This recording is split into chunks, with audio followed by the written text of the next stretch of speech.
Chapter 1. Georges-André Chevallez. What's this guy doing as a high school teacher? It was a late summer day in 1952 when I, in the company of about 20 other academic misfits from the German part of Switzerland, settled behind my flip-top desk of the École Supérieure de Commerce in Lausanne, the second largest city in the French-speaking part of Switzerland. We were there for more or less the same reason. We had mostly all failed to meet the minimum academic or behavioral standards of the high school system in the German-speaking part of Switzerland, for reasons that ranged from what is now fondly referred to as ADD or attention deficit disorder, then termed laziness or lack of focus, to insubordinate behavior, to outright lack of sufficient intelligence. The first two definitely applied to me. The common advice the distressed parents had received up north was, quote, "Look, your child is not going to make it in this system. Why not send him or her to the French part of the country? Standards are a little lower, the discipline is a bit more lax, you know, a bit more like what you'd expect from the French part of the country. Plus, your child will learn French." Unquote. The bell rang, and in strode Georges-André Chevallez, the man who was to be our principal teacher, provider of homeroom services, instructor in French, business correspondence, literature, French-Swiss history, business law, and pretty much everything except accounting, typing, math, and specialized subjects. Of short stature, he was nonetheless an imposing figure. His presence instantly dominated the classroom. He was the epitome of what the U.S. Marine Corps, which I would be joining a few years hence, called command presence, that indefinable quality that some people possess, an aura of confidence, of knowledge, of unquestionable authority. His face, with its chiseled features and piercing blue eyes, was straight out of Hollywood central casting for action hero.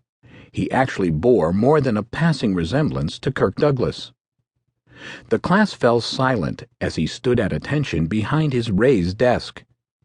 Casting a long, cool gaze upon the assembled Swiss Germans, he finally said in French, "Welcome, ladies and gentlemen. I look forward to teaching you what you need to be taught. I'm good at it. I demand your attention at all times.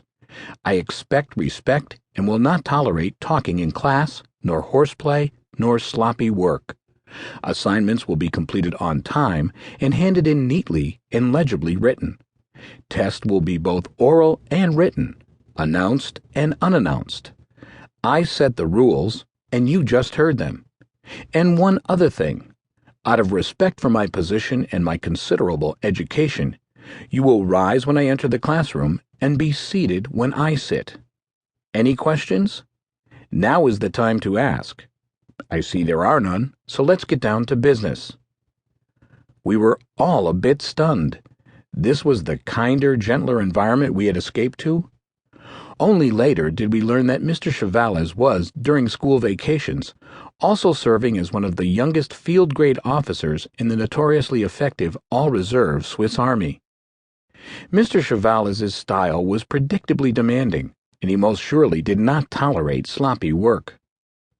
In language that was reminiscent of the legendary eloquence of Charles de Gaulle, a master practitioner of his tongue, Chevallez would, from his elevated pedestal, read and critique the compositions that had been handed in the day before. It was usually not a performance for the easily offended or the faint of heart. His monologues went something like this, quote, "Ah, and now another masterpiece from Monsieur Spealty, a notorious, often angry underperformer.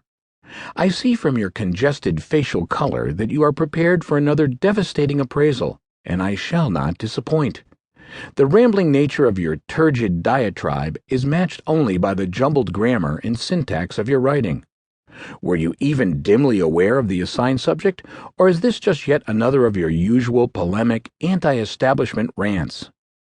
Were it not for my dedication to my students and my unfailing sense of professionalism, I would have cast this so-called work into the wastebasket, unread. My verdict? F."